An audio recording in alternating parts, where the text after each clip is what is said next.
right, guys. Hey, listen, I'm excited today. We're talking with our man, Dr. Kaye. And I like the K, and it's literally K, Kaye. And Yes, it's not short for anything. It really is Dr. Kaye. Dr. Kaye, hey, welcome to the show, my man. It's so good to have you on today. it's a fun day to be anywhere, actually, Josh. Yeah, yeah. Well, I will say you're not up in Wyoming, and it's like 16 degrees this week, so it's really nice to be inside. I'm very thankful for that. I'll tell you that. The little things we give thanks for. Yes. Well, Yeah. Dr. Kaye, you are a business growth strategist, and for over the past 25 years, you've been serving entrepreneurs and in their community. And I am excited to be talking to you today for multiple reasons. One primarily is negotiations. We know how important they are. We know, to be honest with you, we've probably all negotiated very poorly in our past. And Yeah. because of that, we haven't been able to experience probably the fullness of what life can offer. So, you've got a great book called The Secrets of Empowering Negotiation. And I would love to dive into that. But before we get into that, I really want to set the foundation and the precipice of what got you into, first of all, writing books, but then secondly, understanding that you were gifted and understanding negotiations, the power of it, and then why you decided to help entrepreneurs with it as well. Wow, so many parts to that. Like, like you said, I didn't know what I was doing in negotiation. My first career was as an electronics engineer, and we were a government contractor. So one of my roles was negotiating with vendors. Another was negotiating. If any of you are in the government contracting space, you have government inspectors almost living in your facility, watching everything you do. Yeah. There's some disagreements about things, and I wound up just doing what I thought I was supposed to do as a negotiator. Then I became a doctor, went to chiropractic school, graduated with honors from that. And in the early days, Josh, I was dealing with insurance companies. I suspect everyone who is watching or listening has had some challenges with insurance companies. Yeah. And so I was developing and fine-tuning my skills, again, without really understanding it. It was just an organic evolution. I retired from that and elected to serve entrepreneurs. And now everything we do is a negotiation. Yeah. Some years later, someone said to me, "Why don't you teach what you do?" And I said, "What do I do?" Your gift, ladies and gentlemen, are the things that you do that you don't understand why everyone else doesn't do, Yeah. whatever it is. So I put together this program, which has evolved over perhaps a decade or so, called The Secrets of Empowering Negotiation. Mm. And I'm going to give you some clues here. By the way, stick around because I'm going to give you something free as we get toward the end. 5 secrets from the entire program, a wonderful PDF download. Most people in my experience, Josh, feel that negotiation is you name a price, I name a price, and we'll meet somewhere pretty close to the middle. Has that been your experience? Yeah, Well, exactly. yeah, whether you're negotiating salary or a car, anything.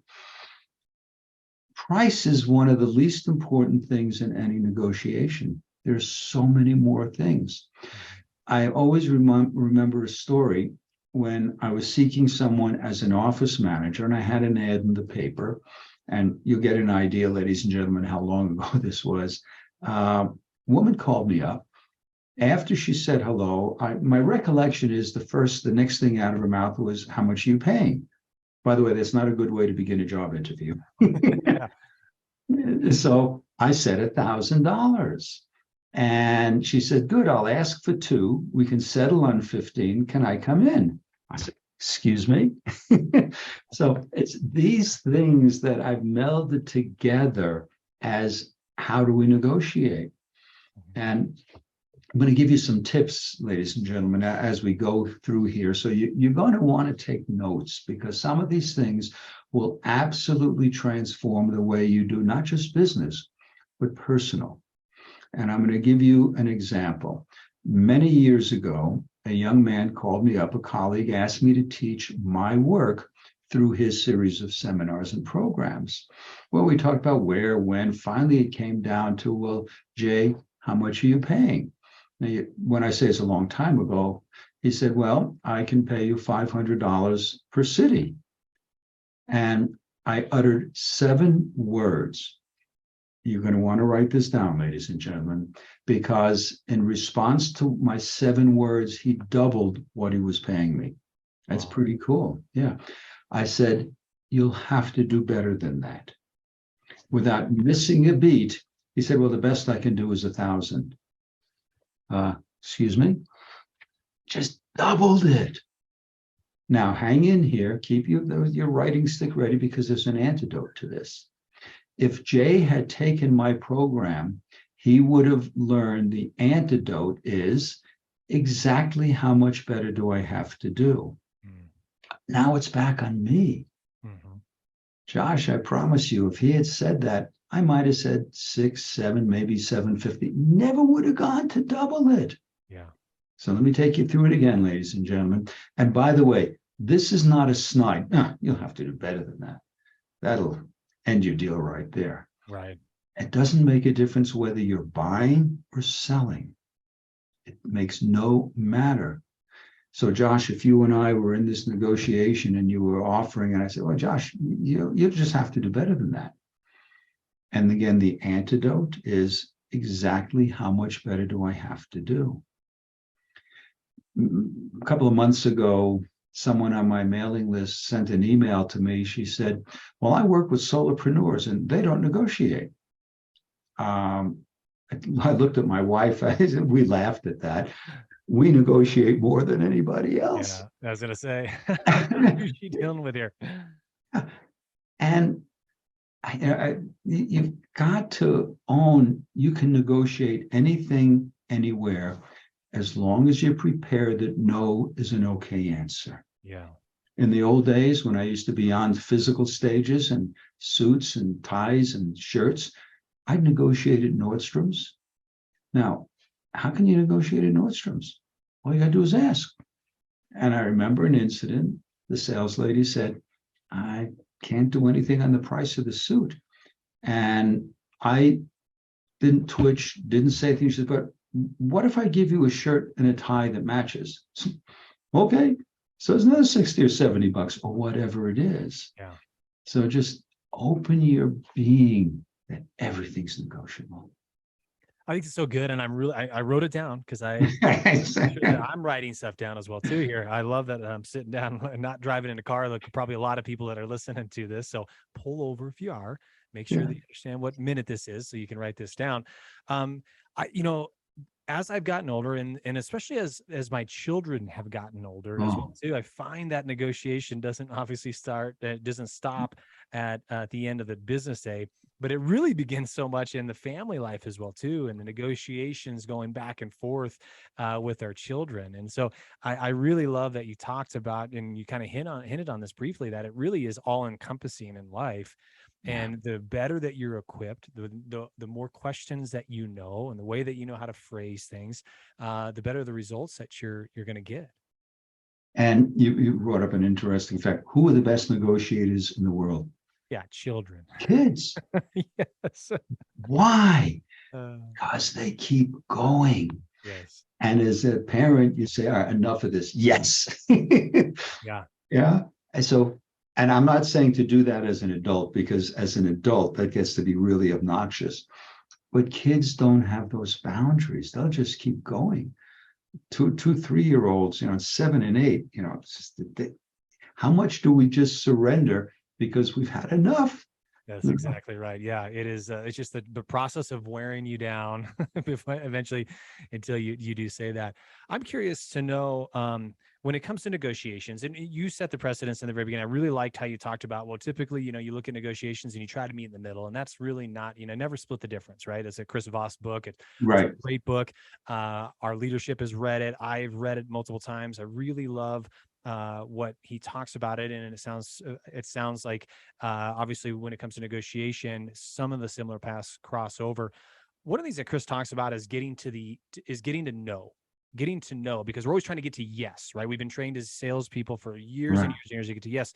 What would you say about that? And is there a technique that you like to use to help people get to the no answer, which actually gets you closer to really where you want to be at? Brilliant question. And Chris is a brilliant negotiator. Fortunately, I've never negotiated for someone's life, Yeah. as he has. Yeah. That's light years beyond. One of the first things toward that goal is find out what the other person really wants. Mm, What's their goal? yeah. You may have one desired outcome, they may have another, and you're talking like this. So I'm going to give you an example, and it's going to fold into getting to know. Mm, I used to live in San Diego, 20 minutes from Tijuana. The culture in Tijuana is negotiation. mhm, So the woman I was married to at the time, we drove down to Tijuana and we saw this beautiful, to us anyway, wrought iron plant rack. And I know exactly where it would go in the kitchen. I mean, I saw it. And I asked the guy how much. He says, $20. Well, the culture is, I said, 10. Okay. 1975, 10, 20. We get to the point where it's 15 and 15 and a quarter. And I don't know who said what. And we're going back and forth. And the woman, again, my wife at the time says, give him the freaking quarter and let's go home. We get so caught up in the exercise. yeah. I would have paid him $40 for the thing. So the no was, where do we end it? Getting to know, you've now set a boundary. Mhm, You know that boundary condition. yeah. Years ago, I was buying a car. Most of us have had a car buying experience. And I remember the day I realized that the sales lady was not going in to talk about the price of the car the first time I bought a car. They were talking about the bridge game or the golf game. They know what they're going to sell the car for. They know their no. They know their bottom line. Mhm, Well, this time I followed her into the finance guy's office and I said, I just want you to know, I'm not here to play a game. This is what you're offering. This is what I'm willing to spend on this car. Do we have a deal or not? The guy looked at me and was like, okay. No, it was a very reasonable offer. mhm, What was worth my time yeah. to go in, instead of spending it back? And he said, and she, no, just his deal. Do you want to do it or not? Yeah. So I drove off the lot with a car. The no gives you a boundary that you have, as I said earlier, you have to be able to walk away. If he had said no, well, I was a choice. Do I make a counter or do I go to another car dealer? Mhm, So we have to know limits. And again, I go back, Josh, to research what the other person wants. It's like before I was married in the dating scene, it's all a negotiation. It's the same thing. mhm, What did that young lady want and what did I want? And if she wanted to go to a movie and I wanted to go to dinner, where can we meet in the middle? And that approaches the other subject of what else is on the table. yeah. What's on the table? There's so much more than price. So Yeah. that's what no is. Well, and you highlighted this a little earlier. You kind of, so I want to open this door just a little bit more because you've been all over the world, right? You've been Australia, you've been to Japan and Russia and France. Obviously, you do a lot of work in the United States. We talked about Tijuana, and you said the culture over there is everything is negotiable, and they expect that. I'm curious to know, culturally wise, everywhere that you've gone, what have you found when it came to the principle of negotiations, right? Have people like, do you find different cultures, like you expressed with, the culture of the people of Tijuana? Uh, do you find that there's people that are like, they love the game? Do you find that people are like, I don't even want to negotiate, just like you said, here's my best offer, just go. It depends. Culturally, I've yet to come across a place where there's zero negotiation. Okay. As I said, even Nordstrom's. Who would imagine you can Yeah. negotiate at Nordstrom's? Yeah. Right. Best Buy. I was in Best Buy back when big televisions were $6,000. Uh-huh. When I was married to, we wanted to watch football. Uh-huh. And I asked, get ready to write down. I asked a different question. What's the best price you can do on this? And you can do this in any country if you can speak the language. It's easier, of course. What's the best price? And the guy, I can't do anything. There's so little margin on this. But I can give you this. And he gave me an uninterruptible power source, and he gave me high-end cables. So, today you can buy a TV for $300. Back then it was $6,000. I walked out with perhaps $400 or $500 worth of peripherals. Yeah. And I'm not taking away from international, because you can do the same thing. When I was in Australia, I had a very similar experience. It was not a consignment shop, but it was like a swap meet kind of thing. And she said, I can't do anything, but I can give you this, and this. So we have choices to make. And that's why I give the story about my experience in Tijuana. Remember what you want. Yes. Do you want the game or you want the product? Yeah. I think, once again, so good. Such a great example. I'm curious too, like, have you gotten people that have been offended? Because we live in a very sensitive world right now, and I think one of the reasons why people don't like to negotiate is because they don't want to become offensive to people. So I go back, very good question. If I go back to my comment about do it with love and honor instead of in a snide place. Yeah. There's a classic story of a woman who goes to a store, a swap meet, and this beautiful macrame. And she said, how much is that? He said, $295. She says, it's just a piece of rope. Unravels the rope and says, madam, the rope is free. You're not paying for the product. You're paying for the artistry that goes into it. I live in Taos, New Mexico. It's a very artistic community. There's no industry here. It's art and tourism. Yeah. And a lady and I were visiting an artist friend of mine. And Susie said, Elizabeth, how much is that painting? I mean, how long did it take you to do that painting? She says, 42 years and 5 hours. Oh my gosh. Yeah. It's the 42 years of experience that goes into it. Yeah. Yeah. That's what we pay for. I've never come across anyone, and maybe it's because of my attitude is it's playful and light. Again, if you come across well, it's not worth that much attitude, yeah, people are going to be offended. Yeah. Yeah, there's a great saying where a guy goes to work on a ship and takes him 15 minutes to fix it, and it was a pretty large amount of money. He's like, it took you 15 minutes. He goes, no, you didn't pay me for the 15 minutes. You paid me for the 35 years it took me to be the expert to know that I could fix it in 15 minminutes. So exactly. That's I think it's a great analogy. Well, yeah. I would love to continue to talk about negotiations. I mean, because I'm dealing with it all the time, and I know that the people that are listening to our podcast are dealing with negotiations all the time. But there's also another thing that you do that I'm very interested in and really intrigued in talking about is you also help and assist people when it comes to those they're writing their book and allowing them to be able to get that book of expression, that book of maybe even of greater purpose, that next chapter in their life, no pun intended, but that next chapter in their life. Could you give to our audience a little bit of what you do to help people that aspire to be authors and assisting them to be, one of the things is to be a #1 book bestseller in their category as well too? Yeah, Josh, there are so many ways that we assist authors. We even work with people who don't have a book. We will help them ghostwrite it. I was on the phone with a young lady earlier today. She says, well, yeah, if I had to write a book, I can do it in a day. I said, yeah, is anyone going to read it? Yeah, right. There are 3 kinds of publishers, basically, broad spectrum. There are the big houses, the Random Houses, the Putnam. If you write a book and you're fortunate enough that they pick it up, they own the rights to it. Right. They absolutely own the rights to it. Yeah. And they still want to know how much you're going to spend to market it. Yeah. They don't market the books. Yeah. Then there's you and me and many people, watching this.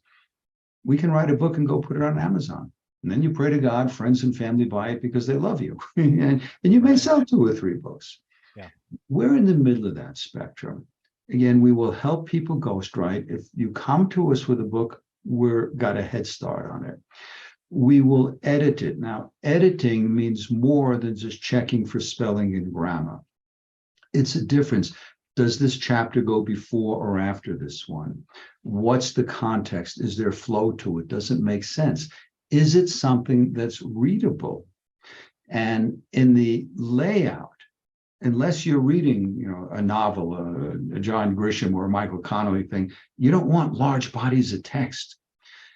You want it broken up so it's pleasing to the eye. Mm-hmm. So then there's the layout, the pagination, and then there's cover design. We do cover design. Mm-hmm. And then we split test. We have a huge audience and we split test and we refine it down, not as our opinion. What do people want? How many times, Josh, have we gone out? We know exactly. And people say, no, thank you. Go back to the Etzel, I don't know if your age, if you remember the Ford Etzel, but it didn't sell because the designers didn't go out and survey people. Now, and we can do this even without a book. When I was practicing chiropractic, I thought I was number one because I did something that was totally unique. It's called network spinal, and it was beyond the pale. Not headache and back pain. It's about helping people improve quality of life. I discovered to the average person on the street, I was just another chiropractor. I had my own opinion, not from an ego place, but from what was happening in the office. Yeah. Then something magical happened. I wound up on the 6:30 news. I wound up doing a morning television talk show for about a year. Multiple stories with color pictures in the San Diego Tribune and the Los Angeles Times, a PBS special about the work with me and the work I was doing. Yeah. That added credibility. Yeah. Now people were coming to me. I have a premise that I got from a dear friend of mine, Cheryl Plouffe, is be in demand, not on demand. So right there. Yeah. So by building credibility and our clients, we guarantee an article in the Los Angeles Tribune, guarantee an article in USA Today, guarantee speaking to our audience on our stages. We just completed a neuroscience event last month. We had 30,000 interactions, people commenting. Over 4 days, 650 average per day. All our clients were the speakers.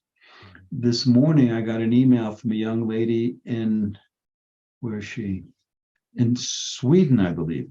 She said, what good would it do for me to have an article in the Los Angeles Tribune? I said, and I wrote back, I said, set up a time to talk, and here's why. You're in Sweden. What credibility do you have when you have an article in a California newspaper? Or I said, and in USA Today, you add credibility.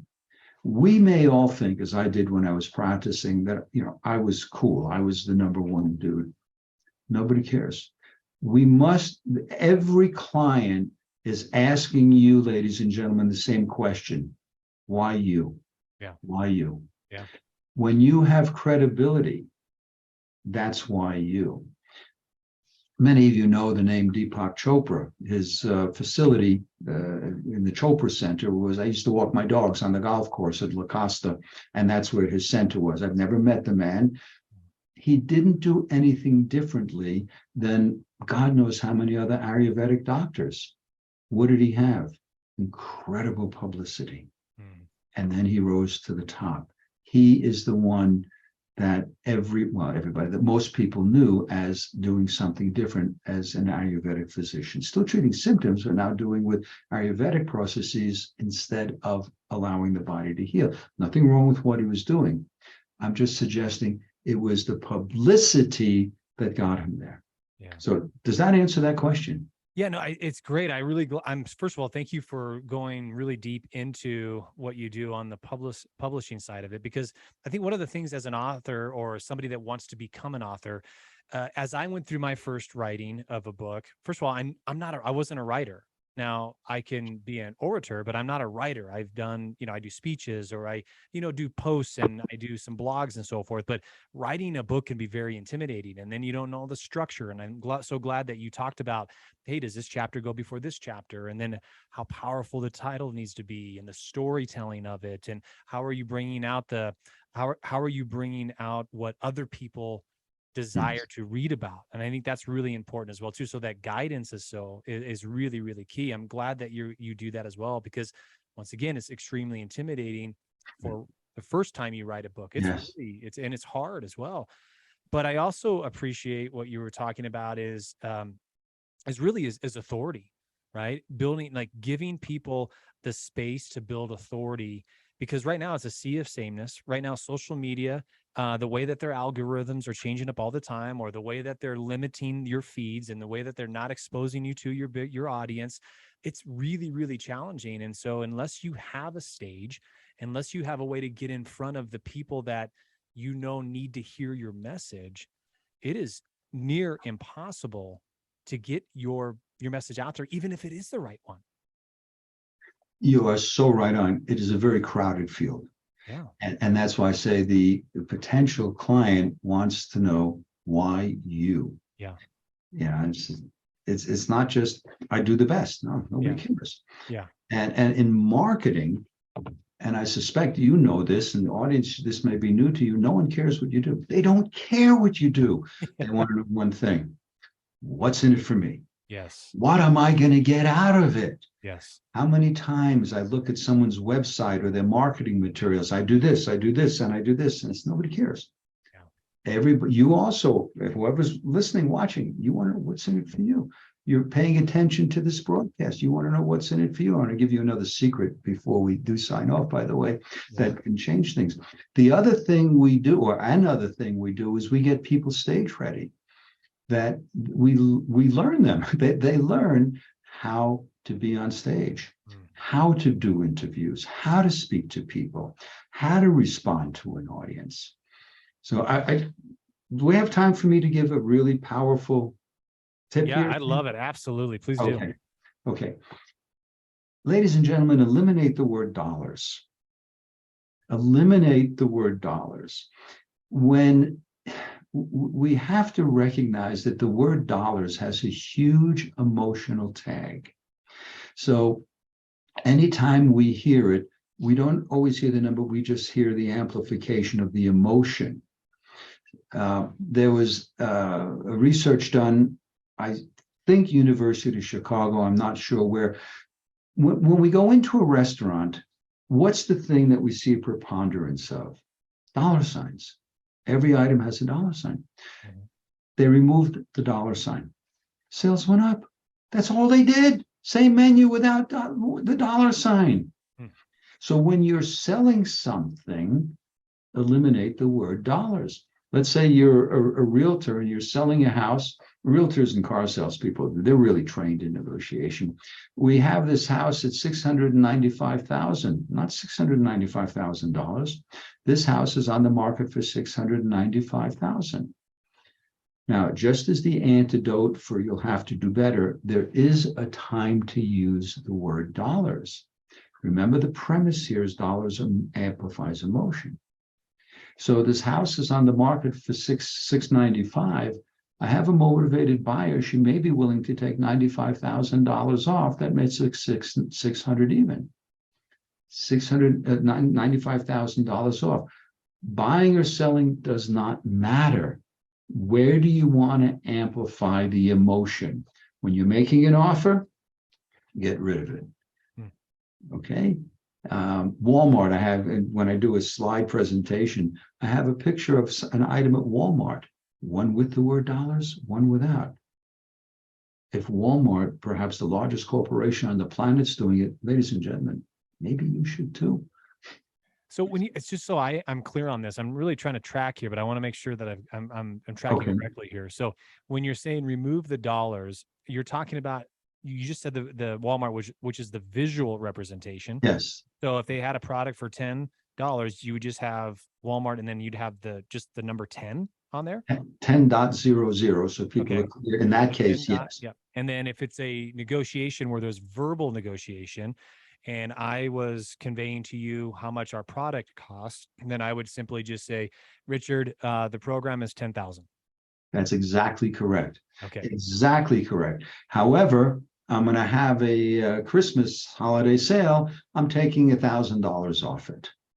Gotcha. You Okay. got the distinction there. Yeah. Okay. I'm tracking with you, man. Yeah, I know. And Tracking you're what you're taking, laying down. thank you for that. And ladies and gentlemen, if Josh taking notes, you ought to consider taking notes too. Oh man, I've got your sheet all marked up over here, brother. This is good. So these are some of the things that you learn if you just choose to make an investment Yeah. in investing in the program. It's my life's work in 4 hours of negotiation. Yeah. So, I love it, my man. This has been so good. Richard, first of all, I'm so grateful. Thank you so much for coming on the show. Where can people follow you? Where can they find you? I know that you've got your 5 free tips for the secrets of empowering negotiations. So we're going to give them that access, which is what you put in our chat box, and we'll get that. But where can they find that? And then where can they find more about you, especially if they want to figure out, hey, listen, this sounds like the lane that I need to be pursuing when it comes to writing my first book, my 5th book, my 10th book. so there's a couple of ways. My email address is really easy. RKAYE, Richard K, RKAYE at RICHARDKAYE.com. So just go there and reach out. I think there's a link where you can just set up a call. Yep. If you are in this space where you want to secure publicity, and it doesn't make a difference. I'm looking, I mean, above board stuff. You know, if you're into sex and all that, that's not our market. There's other publishers. Okay. Because someone said to me, "I got this." No, that's not our thing. Our brand is too well known. President of my company used to be CEO of Guerrilla Marketing, J. Conrad Levinson's company. Yes. Okay. Millions of books all over the world. Yeah. http://talkaboutpublicity.com. And it takes you right to my calendar, Josh. And ladies and gentlemen, just set up a time. We'll explore how we can serve you. We've been doing this for a long time. Our last major release is a book called Women Gone Wild. No, not those kind of women. Women who have gone wild in the entrepreneurial space. And a bunch of them were in Forbes. In New York City and Wall Street, they have that big wraparound display. Some of them made that. They made that similar kind of thing in London. Those are the kinds of things. And if you're sitting here saying, it's not me, why not? Yeah. You have a gift to give to the world. You're an entrepreneur. How do I know that? You're watching this. Yeah. You have a gift. And if you don't give it to the world, you're depriving people of your knowledge, wisdom, and experience. We just may be a place to help you influence more people. And oh, by the way, increase your bottom line so you can take better care of yourself and your family financially. Yeah, so good right there. So good. Richard, man, I got to tell you, thank you so much. We're going to get all of those in the show notes. So people, as you're listening to this, you can go into the show notes. You're going to get all those links in there. So it'll make it nice and easy for you to follow up with Richard and his companies. And of course, obviously download the 5 free tips. I'm going to be doing that myself here. I got to figure out the other 2 are because you gave us 2 so far. I know there's 3 more, and I'm sure that there's some more things on the other end of that as well. Those aren't even in there. Those are extra. Oh, so now I'm going to have 5 legit other ones on other ones. So yeah. 7. All right. I'm liking it, man. All right. Well, buddy, I appreciate it, man. Any last words that you'd like to share with our audience as we shut this down? Yeah. Just remember, we don't see the world as it is. We see it as we are. So when you look out into that world and you see stuff, part of that's alive in you. Nothing has meaning except the meaning you give it. Give it a positive, bright meaning instead of looking at the crap. Look at the good stuff. Oh, so good. So good, my man. Thank you so much for that, Richard. All right, you guys. Well, hey, listen, the price of admission is we're going to pass this on. We don't charge for this. We actually ask you just to pass it on for somebody that needs to hear this. Richard said some great things today. And I'll tell you what, here's my key takeaway. Be in demand, not on demand. I will tell you that is going to be a post. You're going to hear more about that. I cannot wait to be sharing that with all of our circles. And man, what a great podcast this was with Richard. So do us a favor, share this with somebody that you know that needs to hear it. All right, you guys have a fantastic rest of your week, and we'll talk to you soon.